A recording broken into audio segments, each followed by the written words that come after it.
Yes, we're live. Yes, is your destination working okay, Richard? All good, I believe. Yeah, good. All right, excellent. Welcome to 2025, and we've not done any lives together for the whole year so far, have we? And here we are doing it now, doing live. Um, yes, I'm getting an error message about your YouTube channel, but it seems like it's working okay, so that's good. Right. Yeah, strange. I've just had a message to do with Twitter, I think. So I've just disconnected that now. Okay, right. Yes. So here we are. We've got some questions already, which is great. If you haven't already put a question in and you want to, make sure that you do. There's some instructions down the bottom. If you put a question, put QQQ in front. And if you've got a super chat for us, which would be really helpful, then you get priority on your questions. Should we go straight for questions? Let's do it. Happy New Year, by the way. Yeah, Happy New Year to you. And it was a good break, actually. The first break I've had in about 5 years.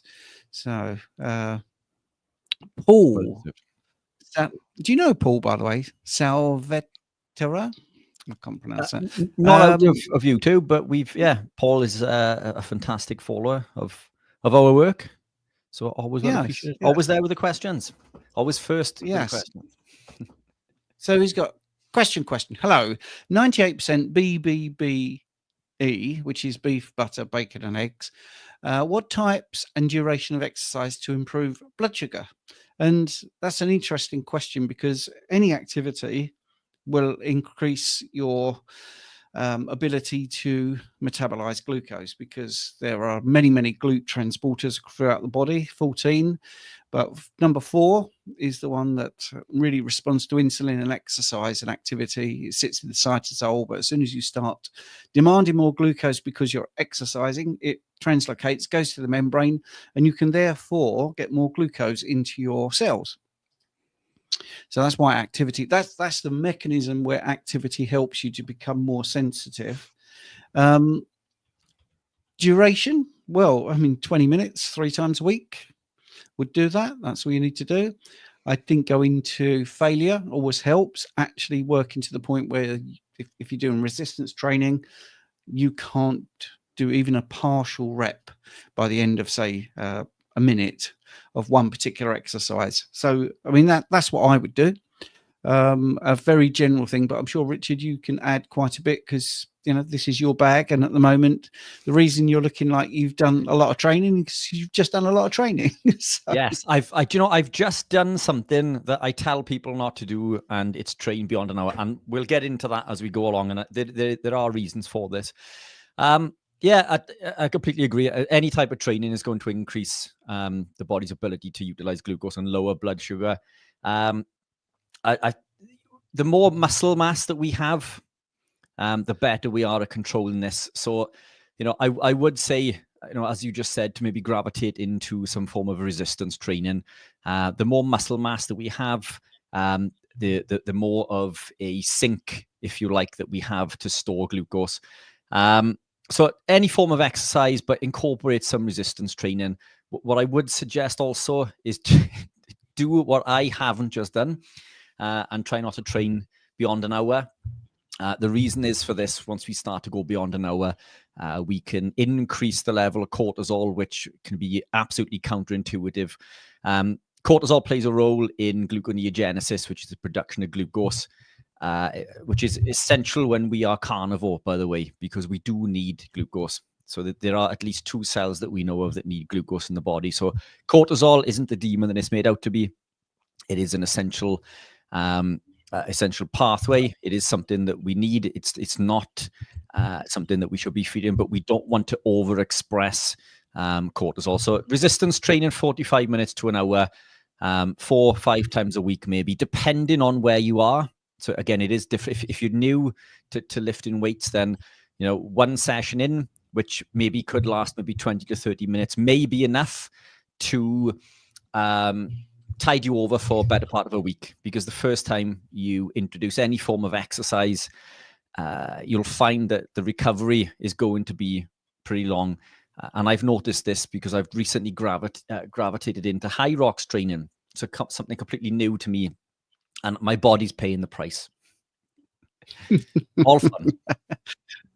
Yes, and this is the thing. I mean, people talk about low percentage body fat when you're bodybuilding, and that's not really healthy. So, when people say a question like to manage your blood glucose, that's quite a vague sort of goal, but also the one you should look at. And I think the easiest thing to say is, and it's sort of going back to basics, is you're doing the thing, which is you're not ingesting carbohydrates. So that's the biggest thing that you can do to improve your blood glucose levels.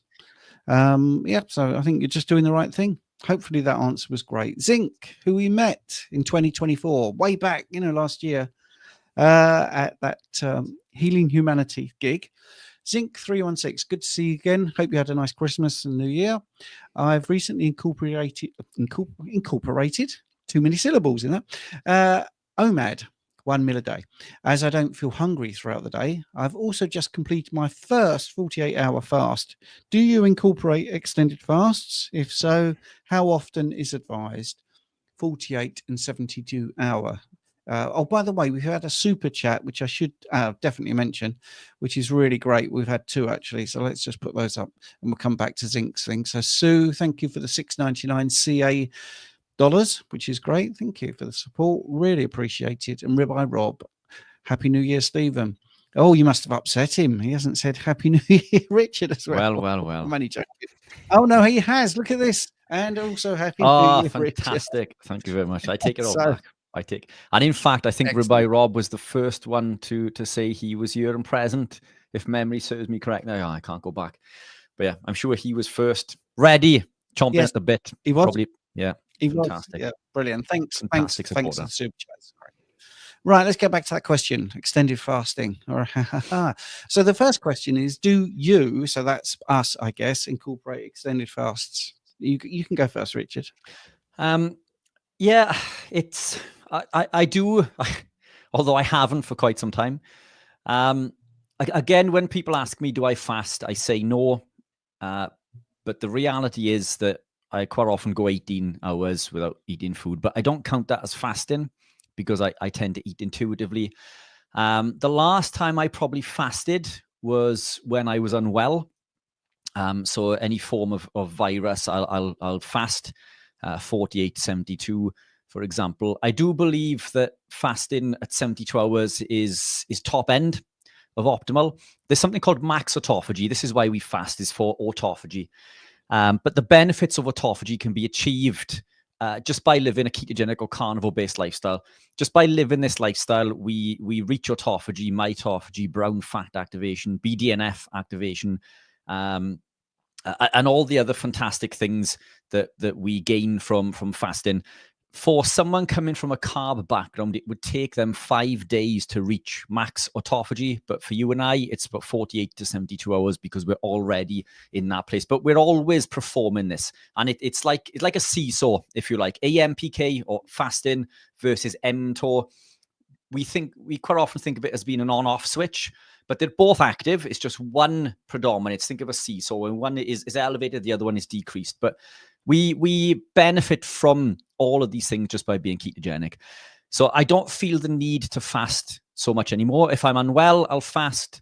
If I'm looking to drop weight quickly because of a race, for example, I want to be a lot lighter on my feet, then I will perform a 48, 72-hour fast, which is incredibly easy, by the way, once you get into the swing. So I don't do it very often anymore. I wouldn't recommend doing it too often. I think maybe twice a year for 72 is probably optimal. So I tend to throw a couple of 48s and 1 or 2 72 in, generally for different reasons throughout the year. But I don't actively target fasting for the benefits of autophagy anymore. But a couple of times a year. I think generally, if we're living the lifestyle, eating intuitively, eating OMAD or TUMAD, then generally we're fasting for 16, 18 hours anyway. And we're already in that state, so we don't need to go into this prolonged state of fasting. Yeah, it's a great answer, actually. I mean, I agree with you. 72 hours would be the top end for most people. I have actually supervised somebody doing a 14-day fast, somebody doing a 7-day fast. The 7-day was for skin, that really helped. And the 14-day fast actually was for anxiety and depression. It seemed to really, really help. And if you're coming out of an extended fast, then I have a fact sheet of how to sort of reintroduce food, because that's very important, especially as after an extended fast, you're very low insulin. I always think that you should start with some fat first, 30 minutes before your actual meal, just a small amount of fat to sort of kickstart everything. But anyway, thank you. In answer to the question, do I incorporate them? Well, I'm actually going to do one. I don't incorporate them normally, but I feel so wrecked from the experiments with carbs last year with the continual glucose monitor. I thought I'd get the Christmas festivities out the way, and I will probably start tomorrow, maybe do a 3-day fast. I also a big fan of water fasting, dry fasting, which is great, but again, that's something to get into. But yes, I probably will do a 72-hour fast this week, and then maybe next week I'll do it. But I don't think I want to do longer. I can do longer, and I have done longer. Intermittent fasting, of course, is really good anyway, if you're doing 1 meal a day. So you're doing that anyway, Zinc. So yeah. It's not something you have to do, but it can be helpful in some situations, especially I think if you've got a medical condition in particular you want to target and you want to ramp up the autophagy. So, right, let's go to the next question. Hope that was helpful for you. Sue, who gave the super chat, actually is concerned about protein intake. So let's have a look at that. Sue, carnivore for 1 month, however, concerned about consuming enough protein, age 66, trying to build and maintain muscle mass. Right, okay. So we'd probably need to know how much you weigh to give you actual figures, but we can give you a rough guide. Do you want to do that, Richard? Yeah, fantastic. Look, so generally we aim for around 0.9 to 1 gram per pound of ideal body weight, but it's always okay to go over on protein. I'd rather see someone go over on protein than go under. The reason that we're told not to consume too much protein is because of gluconeogenesis and the fear of that pulling us from a ketogenic state. But this is a fallacy. So it's demand driven. And it comes from a study done on the overconsumption of protein with carbohydrate. So, I mean, I should rephrase that because I don't believe that we can overconsume protein per se, but it's the co-consumption of the carbohydrate. So it's the glucagon to insulin ratio that allows us to be ketogenic. And if we were consuming carbs and we consume excessive amounts of protein or extra protein, then this alters the insulin to glucagon ratio by as much as 2,000%. In a ketogenic or carnivore state, it alters it by, I think, 5 or 6%, which is a whole number, remains unchanged. So there's a slight bump, but 6% is almost negligible. And as I say, as a percentage, it's around 6%. So a big difference to the 2,000%. So they are two very different things. The difference is carnivore lifestyle doesn't incorporate carbs, and a carb-heavy lifestyle obviously does. So this is where the fear of gluconeogenesis pulling you from a ketogenic state, because of this difference in the insulin to glucagon ratio. So 0.9 to 1 grams. I generally tell people 1 gram per pound of ideal body weight for a man and around 0.9 for a woman. But it's fine to go over a little. And if you don't know your ideal body weight, just base it on your current body weight, because I do believe the protein is so important to the body. Every source of protein that we find in nature comes with fat. So by default, we're consuming the two most important macronutrients, the proteins and the fats, which build and heal every single cell within the body. They allow us to perform protein synthesis and allow us to heal and repair all of the damage and maintain our homeostasis. So always prioritize protein is my opinion. So 140. So 140 grams, or I mean, if we were to do that 0.9, so it's let's get my calculatory out because my brain isn't functioning as well as well as it should after my 2-hour training session. So if we were to go 140 multiplied by 0.9, that's 126. So somewhere between 126 to 140 grams, give or take. Now, I'll give you 3 numbers to look at with this, because there are 3 numbers which are very important. The lowest that you want to go is around 0.5 grams per pound. So half of that. So I wouldn't want to see you going any less than 70 grams of protein per day. Now, the question is, if you're fasting, where does this 40 grams or 70 grams or 140 grams, how do you get the protein? Well, this is as an average over a few days or a week, for example. So you don't have to consume the exact amount every day. This is purely for tracking purposes. So a means that we can gauge what we're consuming. So if you were to consume twice the volume on the second day, or as an average over a week, and not eat at all on one day, then that is fine. But as a gauge, 0.9 to 1 gram per pound. Eat the protein with the fat. Don't fear the fat per se. How much fat you consume with it, if you wanted to add fat, does depend on goals. But protein is incredibly important. What I tend to find, Sue, is that people, they tend to undereat protein, especially women. Women tend to undereat in general. Coming back to the question that Zinc put in 2 minutes ago, this triggers lots of questions about fasting and the benefits of fasting, and it opens up a rabbit hole. Extended fasting, I believe, can be detrimental also. If you're fighting cancer or some sort of illness, then I think fasting is fantastic, and it confers huge benefits generally. But if weight loss is the goal, it's easy to fall into this trap of not eating for prolonged periods of time, because everybody in the community is telling you how fantastic fasting is. I would rather see women not fast at all and eat 2 to 3 meals per day than pushing extended fasting, trying to force the weight loss. When you get to the point where your body is healed and you feel like you're making headway and you're not losing hair and you're not feeling fatigued, which is a big thing with women, especially with thyroid problems, if they come into this with thyroid problems also. But hair loss is a big contributor of not eating enough. So always make sure you eat enough. The other levers, i.e. incorporating the fasting and manipulating the fats and everything else, they come a little bit later down the line, at least in my opinion. Great answer. And I hope that was fine for you, Sue. I mean, it's interesting because it is it's still very individual, isn't it? Even though we can give you a rough rule of thumb, you might find that if you ate, 100, I think you said 126 grams of protein per day, and you're particularly good at working out, and you're lifting heavy weights, you might need more for more protein synthesis. So those numbers are just a way of kickstarting. So I'm just wanted to say that again, just for people that seem to miss that point.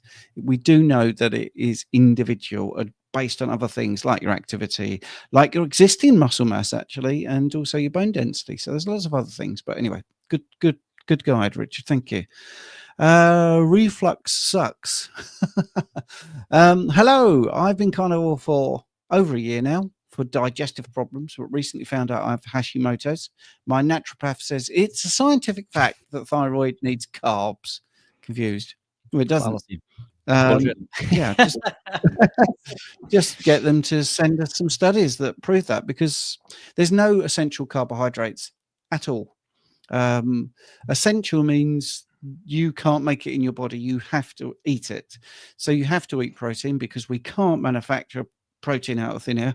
We need the amino acids, and we can't manufacture the fatty acids that we need, so we have to eat fats, and we make carbohydrate. And there's so many people that are actually improving the Hashimoto's, this way of eating. There are many people that have improved and reversed their thyroid issues on low carb, on keto, definitely on carnivore. So that's my clinical experience, real world reality. That's what's actually happening. There is nothing that the thyroid does that requires you to eat carbohydrates. Not at all. That is a scientific fact. That is a scientific fact. Yeah, completely agree. I'd be interested to understand or to get your naturopath to send us the pathway that involves. But either way, what we need to understand is, as Stephen just says, is that the body makes all of the glucose that we need via gluconeogenesis. Now, Steve, I'm sure you've written a book on this, or you've done a podcast recently on the requirement of the conversion of or wasn't the conversion, it was the usage of carbs in energy production and so on and so forth, and how our requirement for this is considerably less because of the mitochondrial pyruvate complex. So we use far less of the glucose in these processes. But if we look at what foods that we would consume that contain carbohydrates, and let's just think of one off the top of our head. Let's think of one that's meant to be healthy. So let's look at grains. Well, grains have probably caused your Hashimoto's, because Hashimoto's is an autoimmune condition. Autoimmune is caused by intestinal permeability. And what happens in this case is the wheat germ agglutinin binds to the enterocytes lining the gut, causes the release of a molecule called zonulin. When zonulin is released, it causes a gap to appear in the tight junction between these epithelial cells. This allows undigested proteins like the wheat germ agglutinins, for example, and other proteins to travel into the bloodstream where they shouldn't be. So the body creates antibodies to fight, and they bind and stick to things like the thyroid. And then the body mistakes these proteins for our own proteins, because the wheat germ agglutinins and other compounds, these proteins are bound to our human tissues and it attacks it. So grains, one of the most important source of carbohydrates, we wipe that out. If we look at others, carrots, for example. Carrots are incredibly high in vitamin A. Vitamin A is not found in carrots. So it doesn't actually contain any vitamin A. It contains a compound called beta-carotene. Now, beta-carotene needs to be converted into the active form of retinol via an enzyme called BCMO. And during this conversion, we need also T4. So we use T4 to convert this beta-carotene into retinol. So if we already suffer with a thyroid issue, then that conversion is lower still, because we're using up the T4 during this conversion. If we have things like Hashimoto's, for example, or issues with thyroid in general, then we can't utilize B12 efficiently. So healing this is job number one, coming back to removing the grains and any other plant compound for that matter, because other forms of these proteins that cause this intestinal permeability are phytohemagglutinins, which are things that are found in tomatoes, bell peppers, cauliflower, so on and so forth. So every time we look at this, our source of carbohydrate, it's predominantly plant-based, and we can argue a case against every single one of them. Broccoli, for example, kale, spinach, I believe also, they contain a compound called isothiocyanate. Isothiocyanates convert and create another compound called sulforaphane. Sulforaphane blocks the absorption of iodine at the thyroid, preventing the thyroid to produce T3. All of these things are causing issues, not to mention the oxalate found in the spinach, the oxalate in the turmeric, and so on. And you can see where I'm going with this. You pick a source of carbohydrate, and there is an anti-nutrient in there, which has led to this thyroid issue in the first place. Now, interestingly, if we look at how many people suffer with thyroid problems that are oh my god, what's the word I'm looking for? Passed down. What's the word I'm thinking? Hereditary. That's the one. All of these big words, and I can't think of it. So if we look at this, it's a very small percentage, incredibly small percentage. I'm sure it's like less than 10% of thyroid issues are hereditary. So it's not hereditary. It's the compounds that we've been consuming. And if we look at what heals and repairs the thyroid, or what we need for thyroid, iodine, for example, which converts into iodide and back into iodine, selenium, iron, all of these things are found predominantly in animal proteins. The iron that we believe is in spinach isn't in spinach because it's tightly bound to oxalate, and it's non-heme iron. We need heme iron, which you can only find from meat. So it doesn't matter which argument someone puts forward. Carbohydrate are not essential. If glucose is essential, we make it. So that whole argument of the thyroid needs, so it's not the thyroid needs carbs. The argument would be that the thyroid needs glucose. And if this were true, then you and I make glucose anyway. So that argument is ticked off. And again, if we look at the source of carbohydrate, we can make an argument for every single antinutrient in every form of carbohydrate that I've just listed a couple. Brilliant. Yes. And I think the challenge to the naturopath would be send us the studies. Definitely. Right. A Ribeye Rob has got a rather obtuse question. I eat 15%. The reason Ribeye Rob's got his question is because he did a super chat. For those that don't know, if they're looking at his question, is later on, but he's also really given us a super chat. So I eat 15% ground beef a lot. If I buy fat trimmings from the butcher, then how much should I add to, say, 500 grams of ground beef to have a good ratio? Right. Now, that's a weird question because you've got 15% fat already. You know that. So what are you trying to achieve, Rob? Are you trying to get a 1-to-1 ratio by weight? Is that it? Because I think that might be where you're going with this. Ground beef, 15%. So if you've got 500 grams of ground beef, so what we're going to say, protein in that is what, 125 grams? Would you say, Richard?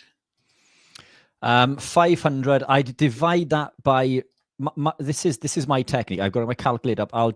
I divide any weight of pre-cooked meat by 4.5 as a ballpark, which is 112. And the reason I divide it by 4.5 is that it is 20 to 25% of the weight of pre-cooked meat generally is protein itself. So it's not 100 grams of animal proteins equals 100 grams of protein.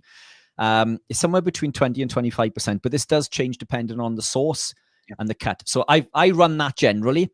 So that's 111, 112, give or take, possibly slightly higher, but as a ballpark, that's the grams of protein that you'll find within that 500 grams. So a 15% ground beef would have approximately 75 grams of fat. Is that correct? Yep, I go along with that. Right. So you'd need to add about 35 grams of your trimmings to get about 1-to-1. But it's not an exact science. And if people are saying, well, what's the rest of the stuff? Well, a ribeye is 70% water before you even start. So that's why it's not all protein. Many people do think that ground beef is just a big bolus of protein, but that's an interesting question. I'm assuming that's what you're trying to do anyway, trying to get to a 1-to-1. Right. Cruz is oh, sorry, go on. Sorry, Steve. What I would say to that is, I mean, we generally push this 1-to-1 per weight because if we look at nature tends to provide us with this rough ratio. An egg, for example, is around, depend on the size, obviously, 6 grams of protein, 5 grams of fat.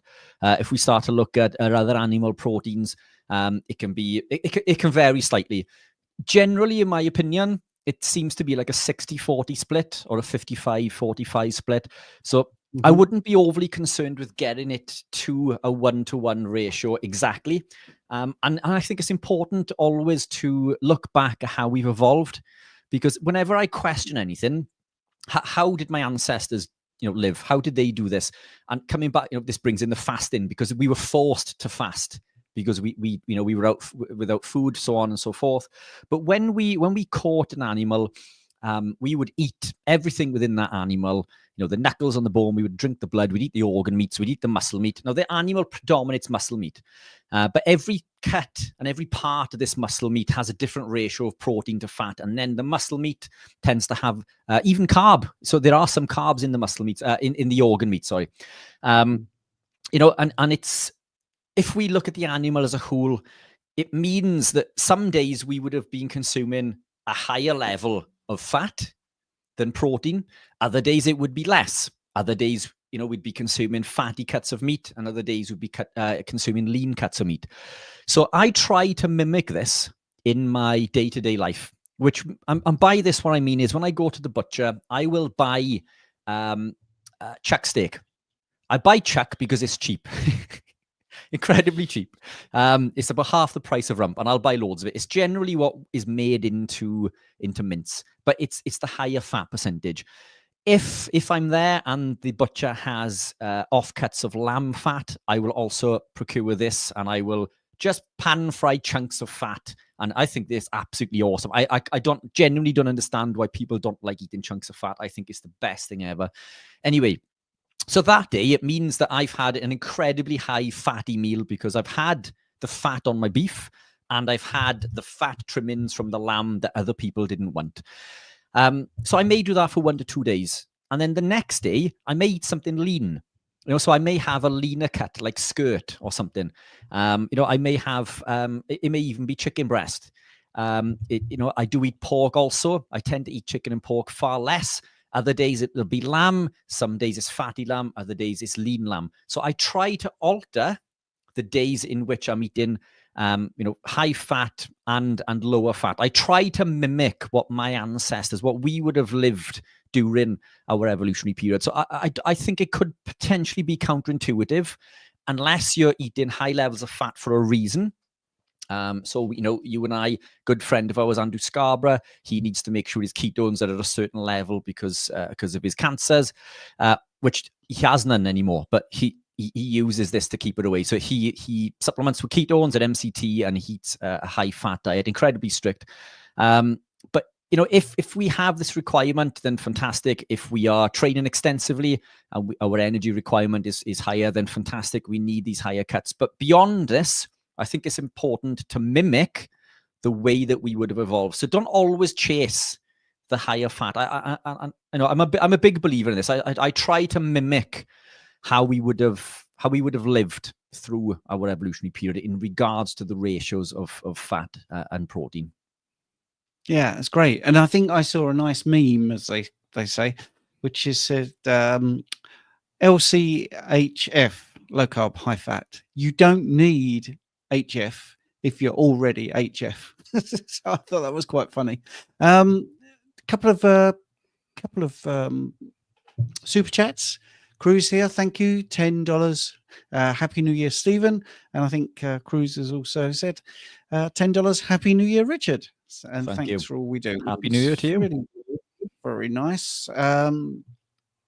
Just to remind people, if they're looking for a community and you haven't got one at the moment, you could look at our school community, because I think it's very, very good value. Looking at all the people at the moment around. Let me get rid of that comment if I can, so we can see the whole screen. So our community, our little school community, if you join it, I can't get rid of that thing there. Oh, there we go. Let's hide that. Right, there we go. If you join it, basically you get all these sort of the ability to ask lots and lots of questions. You also get a classroom that you can go to if you join the school community. Loads and loads of courses there. All those courses have free ebooks as well. So someone asked a question about thyroid, there's lots about the thyroid there, some videos, also free ebooks. Like I say, you've got questions about dairy, fruit and veg, protein. Look, all these things that we've talked about are all in the school community, and I will put a link in the chat if you want to join.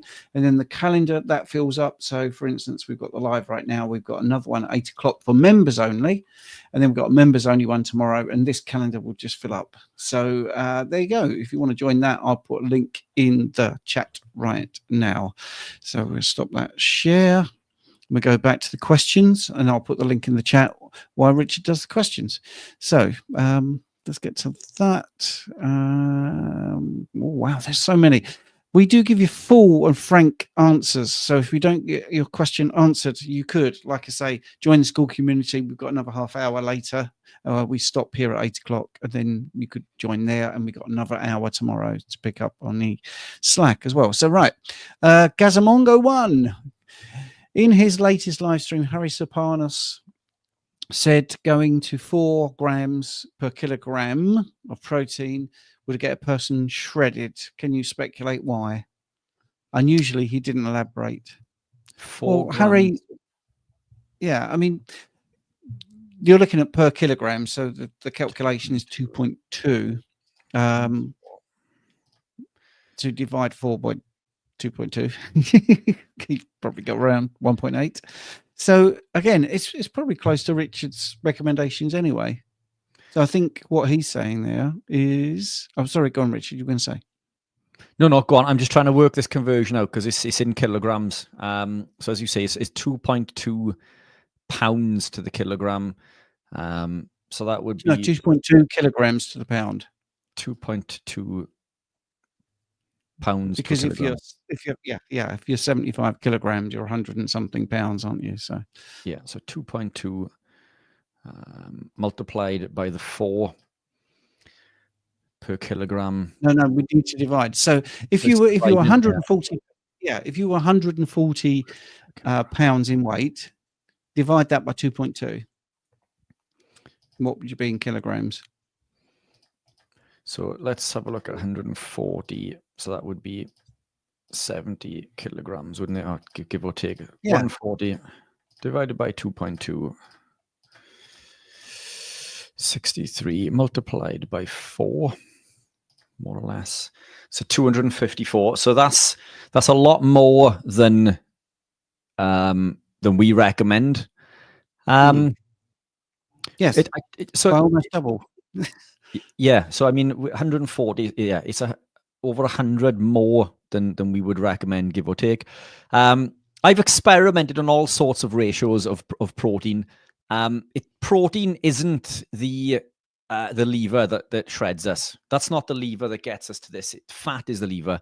So you could potentially consume that much, but if you're consuming high levels of fat with it, then if you're already living a carnivore lifestyle, then you're not going to get shredded.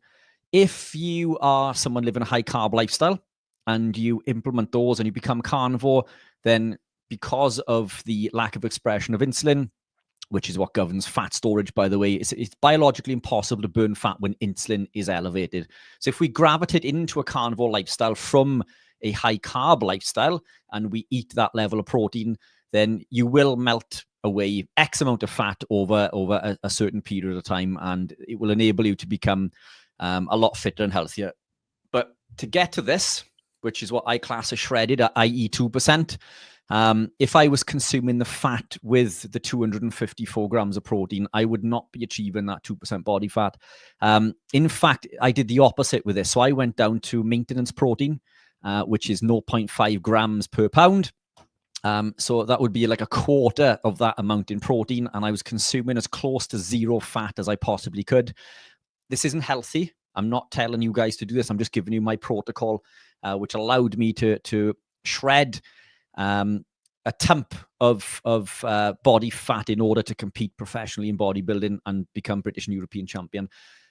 So for a certain amount of weeks, I would reduce my protein to maintenance protein, and I would actively lower my fat to as low as I could for a number of days, and then I would refeed with a higher fat day, but then go back to low. I wouldn't have achieved this on 254, at least not in the spell that I did, if I was consuming that 60-40 or that 55-45 split, or even the 1-to-1 split. So I think it depends on circumstance is what I'm going with this. If somebody's coming from a high carb lifestyle, they can eat a ton of protein and you will lose a lot of weight in a short space of time. But if you're already carnivore and that's an increase in protein and fat, you're not going to lose fat from that. So yes, possible, but I do believe that circumstance is incredibly important. For a carnivore to achieve that, I think we'd have to drop a little below. And again, how big, how much muscle mass is required for that person to maintain, and all of these other questions. But it does seem a lot. I've consumed well over that amount of protein during my preps, but when it came to really stripping and leaning up to 2%, then it was a case of dropping this down, flicking the switch from the dietary fat into the body fat, because if I reduce the amount of dietary fat I'm consuming, my body will ramp up its fat burning ability to the stored body fat, which is why we store fat, by the way, to use for energy at a later date. That's brilliant. Yeah, I think that's answered that question. I hope so anyway, for Gaza. Sham 382. Any tips for dealing with loose skin? I lost 200 pounds so far. I still want to drop another 30, 40 pounds. Firstly, congratulations on dropping 200 pounds. Think I'll probably need surgery. I want to try anything I can to reduce it. And I think this is where sort of the fasting comes in and autophagy. There are people that very publicly couldn't lose the loose skin. Laura Spath is the biggest influencer I know who was honest enough to say, I'm going to go and have surgery for the loose skin. She's very inspirational, great person on Instagram. So I think there's certainly things like maybe try and dry fasting or fasting. Make sure that you get some supervision when you do those things, though. Can definitely help with a bit of autophagy. But for some people with such a huge amount of weight loss, sometimes surgery is the only thing you can do. But I think Richard might want to add a little bit to that. Yeah, I'll keep it really short. I think there are limits to what is possible. Now, I used to have loose skin and stretch marks. I don't have any loose skin or stretch marks anymore. At my peak, I was 17.5 stone. I won't take the time to work that out in pounds, but I'd lost 7.5 stone when I began competing. By the time I was competing, so I did have loose skin and stretch marks. All of these have gone. And I do believe the big thing of this was the fasting, because when we fast and we're in this state of autophagy or even live in a ketogenic lifestyle, the amyloid plaques and proteins are used in scar tissue and stretched skin to produce new proteins. So there is a level to which we can reduce this skin. It does take time. So depending on your age and your size, the skin will take 20 to 50 days to completely replenish. So it does. It's a long process. I've been living this lifestyle for a very long time. It did take me a long time to tighten that skin. There are certain amino acids, in collagens, for example, that you can use, glycine and hydroxyproline, which may help with elasticity and so on and so forth. But I agree. I think there are limits to how much we can recover from this. But I'd always think hard and long about surgery, because when we remove skin, we're removing fat cells. Now, the thing with a fat cell is that we don't lose fat. Once we create a fat cell, it's always there. But the fat cells are important. So when we deplete fat, all we do is we empty the fat cell. So there's a vessel, if you like, there that's empty. When it comes to storing fat, which we need, by the way, this is an important process. This fat cell will fill and it'll grow again, which is important. If we remove a lot of the fat, so like liposuction and things, I'm not a fan of. And again, if we're cutting loose skin, we're taking away a lot of these fat cells. What happens is when it comes to the body's time to store, if we start to maybe slip on diet and gain weight again, then we have a lot less of these fat cells to hold on to the fat. So the fat cells that are there are lower in number, they're full a lot quicker, and now they start to leak. Now, this is a big problem. So we don't want leaky fat cells. This is where all of the problems begin. So I think long and hard, but I do also think that it is an option, surgery, providing you've exhausted everything else. But yeah, I think living the lifestyle, fasting, maintaining this, portion control in regards to macronutrients. These are things Stephen and I can help with. So Stephen and I, we make our, we do these lives, which we do for free. But our pay, if you like, our job is nutrition, and we offer consultations. So anyone wanting an in-depth one-to-one consultation, you can reach out to either of us. We'll pop links for these below. So you can check those out there. But this is something that maybe Stephen and I can build a plan. We can put something together and maybe give you a plan to follow moving forward with regular updates potentially. But food for thought. Excellent. Yes, excellent. Here's a nice simple question. Elizabeth, is it possible to get diabetes on carnivore? Well, you need to sort of qualify what sort of diabetes you're talking about. Are you talking about type 1, where you can't make enough insulin, or type 2, where you've got dysregulated insulin management? I suppose that's a way of looking at it.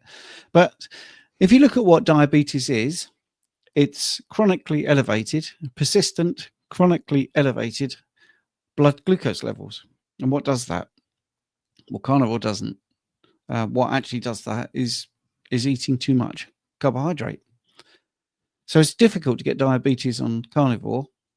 Also, many people reverse their diabetes, so type 2 diabetes, by going on carnivore and reducing their carbohydrate intake. If you look at insulin dysregulation, well, what causes that? Well, it's very unlikely that it's fat, because fat has a minimal impact on insulin, and protein has a modicum of an effect on insulin. Carbohydrate has a huge effect.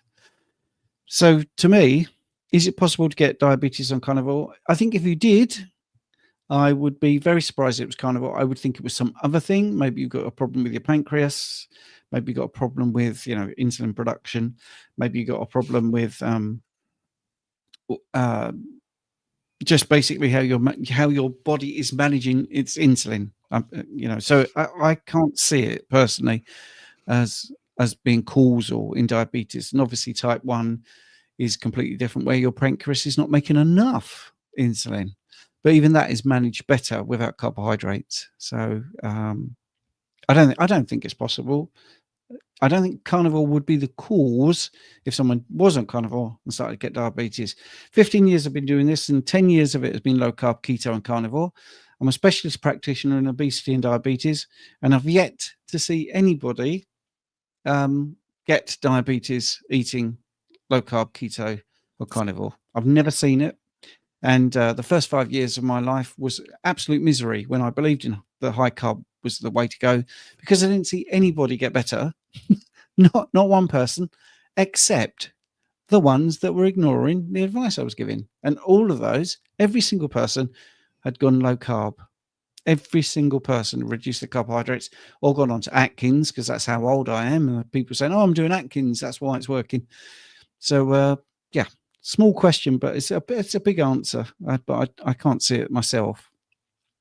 No, I can't either. I think this possibly may come from a lot of the influencers recently saying that their HbA1c is increased after they've been carnivore for a prolonged period. So I'm guessing that this is where the question has come from. But Steve has a book on this which explains it incredibly well, and it's to do with the red blood cells living longer. So our red blood cells live a lot longer, therefore there it is. Fantastic book, highly recommended. But it's to do with the red blood cells. They attract more glucose because they live longer. So there's more glucose attached to the red blood cells. So the HbA1c increases. So there is another test. Artificially. Yeah. But it's because it's a calculation. So what we need to do is the reticulocyte test, isn't it? Looking at how often the red blood cells are being created to see if they're living longer. And there's a fructosamide test also, isn't it, which tests over, is it 3 weeks? Yeah, 2 to 3 weeks. And I think the easiest thing is if you've got a continual glucose monitor, believe that rather than your HbA1c. I mean, this is where it all comes from. You might be right. Many people have a continual glucose monitor, started to come to me and say, my average blood glucose, my actual average is brilliant. I can't believe it. I'm really happy. And also when I have blood tests and I have my C-peptide, which is a proxy marker of insulin production, that's great. And my fasted glucose is great. And my insulin levels are great. But my HbA1c has gone slightly up. Yep. Well, it's all down to the fact that the HbA1c is a calculation, and it assumes your red blood cells die after a certain period of time, and on carnivore they live longer. So yeah, good spot on that one, Richard. Good spot. Here's another one, which is, hi guys, is it true that nicotine actually causes heart disease, or is it the tobacco smoke only? Yeah, brilliant question. Look, this is something I've been looking into a little bit recently, and I don't know. There are people who do believe that nicotine may be beneficial. I'm unsure. I mean, I don't consume it. I know a few people that have consumed it recently for certain benefits that other people have claimed, and they've suffered issues with consuming it. If you do a Google search, it'll tell you that it's not good. Obviously, the tobacco smoke is obviously detrimental. I don't know. It's not something I consume, but it's maybe Steve can fill a little bit more in. Well, it is still a theory, and it is still epidemiology. So the word cause we can't say, although apparently, there is mechanistic studies that have proven it, but I don't think that is the case personally. I'm not saying it's good or bad, by the way. I would have to say, just being with a smoker, I'm a non-smoker, all my life non-smoker. If I'm next to somebody and there's secondary smoke, I feel terrible. I might just be able to say real life experience to me. It doesn't look like the smoke is a good thing to inhale. But, I think of all the epidemiological studies that have been done, I think the link between these hard endpoints, the cardiovascular disease and smoking, is possibly the most compelling, but it doesn't mean it's absolutely right, because you've always got confounders. Do people who smoke do other things? Do people who not smoke do more healthy things? And yeah, of course, that makes a lot of sense. So when you start looking at large populations and you say, look at these smokers, and they're all getting these terrible diseases, is the fact that it's just the smoking, or is it a combination? But anyway, I think I would say my gut feeling is that nicotine and smoking is bad for you. That's what I would say, but I don't think you can say causal. Yeah, it is I mean, I think it's to do with the connection with vitamin B3 and tryptophan. So I don't know. It's not something that I consume, but the study continues on this one, I think. Yeah. Nice simple one for you, Richard. Richard, is it okay to put Cherry Keto Pro in my kefir? Put the Cherry Keto Pro in anything you want. Excellent. Yes. Yeah. Nice, easy question. Yeah, nice, easy one. Crazy couple. Hi, can you tell me, do I have to take magnesium while taking vitamin D3? And how much D3 is safe to take? My vitamin D level was 56 about 5 months ago. I think you're alluding to the fact that the vitamin D receptor requires magnesium. I think it's not a bad idea to take some magnesium if you are supplementing with vitamin D3. And to put it in context, how much should you take? If you sunbathe in the North Hemisphere, in Finland, for an hour, you will generate about 10,000 IUs of vitamin D. That's approximation. Some people have got up to 20,000 IUs. So if an hour of sunbathing in a latitude like this, like England, an hour gets you 20,000 IUs or 10,000 IUs, I would imagine that the body can handle 10,000 IUs of vitamin D3 pretty easily. But Richard might be picking up on why you're taking D3 in the first place. So should we get into that? Yeah, look, it's this is something I think we should probably do an entire podcast on. Is yes, we believe that all of these benefits are conferred from the D3, whereas in fact, when we're out in the sun, it's the increase in nitric oxide from the UVA rays that that's what confers the benefit. It increases nitric oxide, which is a potent vasodilator, and downstream of this are all of the positive health benefits that we see. Vitamin D3 is just a surrogate marker to the exposure to the UVA, because when we're in the UVA, the D3 increases also. That's not to say that it isn't important. It's incredibly important for calcium absorption and reabsorption, and that whole process, and absorption in the gut, and so on and so forth. And it is incredibly important.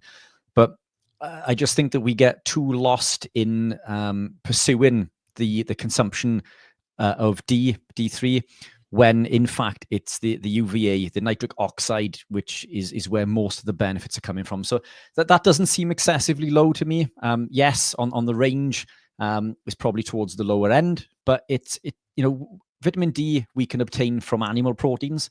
I'm genetically predispositioned to processed vitamin D from animal meats, because I don't live in a sunny area. Others who are exposed to more sun, and a location that their ancestors have lived in for many years, they'll have the ability to synthesize the D3 more from sunlight. So it's very much an open-ended question. It's vitamin D is essential. We do need it, but I just think that we get too caught up in get some sunlight, because of the UVA. Citrulline malate, potent vasodilator, ketones. Ketones in the body increase nitric oxide. Just having ketones increases nitric oxide in the body. So all of these reasons that we take the D3, those benefits are conferred purely by living a ketogenic or carnivore-based lifestyle. So yeah, it's a very, very difficult one, because I do believe that people just resign to D3 having all of these magical properties. And it is, I'm not saying that it isn't important, but the benefits that are conferred in the studies are not from the D3. It's from the UVA and increase in nitric oxide. Yeah, I think it's fascinating. I think it's a fascinating subject myself, D3. And then you've got to look at K2 and and magnesium. But it's a great question. Thank you so much for that question. Susan is just saying keto 5 years, then transitioned to carnivore, now for 18 months, down 178 pounds, Wow. healing from the inside out. Great work. I feel great. Journey and lifestyle, one day at a time. You can do this. So that's pretty Fantastic. good. Brilliant stuff. Thank you very much. Just to remind people, if they want to follow us over, there's only 5 minutes left here. If you want to join our school community, we do another 30 minutes straight after. And we also do an hour on Monday at 8 p.m., which is just for members only. So if you want to do that, then there's a link in the description. Carol, another big supporter. Welcome back. Happy New Year. Poor Carol has got this question. My migraines are back. Could it be salt related? Yes, could very well be. Carol, I'm a big sufferer of migraines for many years. There are a number of contributing factors to me. Stress, lack of sleep, which come hand in hand with being self-employed. But other factors are sunlight. So even if the sun bounces off a window screen, that can cause a migraine for me. But salts, big contributors. Calcium in particular, if I overconsume calcium, this is a big contributor to migraines for me. So if you are living a ketogenic or carnivore-based lifestyle, see if you can track and take a look at your calcium intake. And again, I'm not saying calcium isn't important. Calcium is incredibly important. It's used and found in 99% of the cells in the body, but the amount we need, unless you have an overactive thyroid, by the way, then calcium is a lot more important, but that's a talk for another day. Calcium in a carnivore-based lifestyle, it's incredibly easy to consume an awful lot because an egg contains around 24, 25 milligrams. So, 5 eggs with up to 100 milligrams of calcium. Cheese, if you're consuming A2 dairy, so on and so forth. So it's incredibly easy. But calcium and magnesium, ideally, we want to be looking at a 1-to-1 ratio, give or take. The problem is if we're consuming all of these other things like eggs, which I consume, by the way, I do eat an awful lot of eggs, then we need to try to level with the magnesium. So it's to do with, that ratio. Also, the sodium-potassium ratio is incredibly important. This can also be a contributing factor to migraines. So yes, salt can be a huge contributing factor. We probably don't have enough time to get into it today or a repeat question, but it is something that we can tap into either in the school group when we transition over in 3 minutes, or we can get into it again next time. But salts can be a big contributor. Super important. Excellent. We've got a super chat. Rich, what macros would give an experienced lifter, 38M, male, entering a 10-week transformation challenge? Been carnivore since September 2024. I'm trying to win a Mercedes. Thanks for all you guys do. Awesome. Super exciting stuff. Experienced lifter, 38, 10-week transfer. So look, we need to pull the levers on this. 10 weeks, obviously just over 2 months. So again, coming back to the fat. So what I'd try to do with this is lower protein to maintenance for a couple of days a week and go for extremely low fat for a couple of days. Then do a fat refeed, because fat is incredibly important. It's particularly for the brain. If we deplete the fat to a prolonged period of time, then we start to suffer with mental problems, which I found myself during my prep. But then on the higher fat days, go back to consuming the fat that you would have with higher protein, probably based around, again, 1 gram per pound. But lowering the fat is the key to this. Ideally, we want to be in a position maybe 3 or 4 weeks out where you're at the weight that you want to be, because at your age, it's going to take around 28 days, give or take, for the skin to replenish and tighten. So what you find is you may get to the weight that you want to be, but on stage you may have a little skin fold at the bottom of your belly because you haven't had time for the skin to catch up. So always front load these things. So get on it now. You're better off being closer to where you need to be rather than chasing it towards the end. There's nothing worse than trying to chase the last couple of mil when we're measuring with the calipers around the belly. But go to maintenance protein and drop the fat for a couple of days. Just it's important to put the refeeds in. So we do need the fat. So when you start to feel, that you need a little bit of fat, have a higher fat day.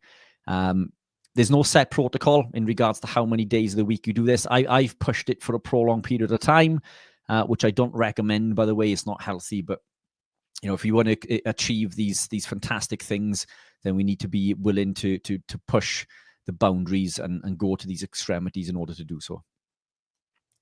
Great, Richard. Thank you very much. So that's an hour on YouTube. Thank you, YouTube, for YouTubers for dialing in, looking in. And we're going to go over to our school community now. I did put a link in the chat. I will do it one last time, I think. And if you want to join us over there, that would be great. And if we didn't get to your question, do apologize. We do try to give proper answers rather than just say, oh, we've got a video about that. Go and have a look. We actually just try to answer the question live. So anyway, hopefully we will see you in the school community. Thanks for tuning in. Thank you all.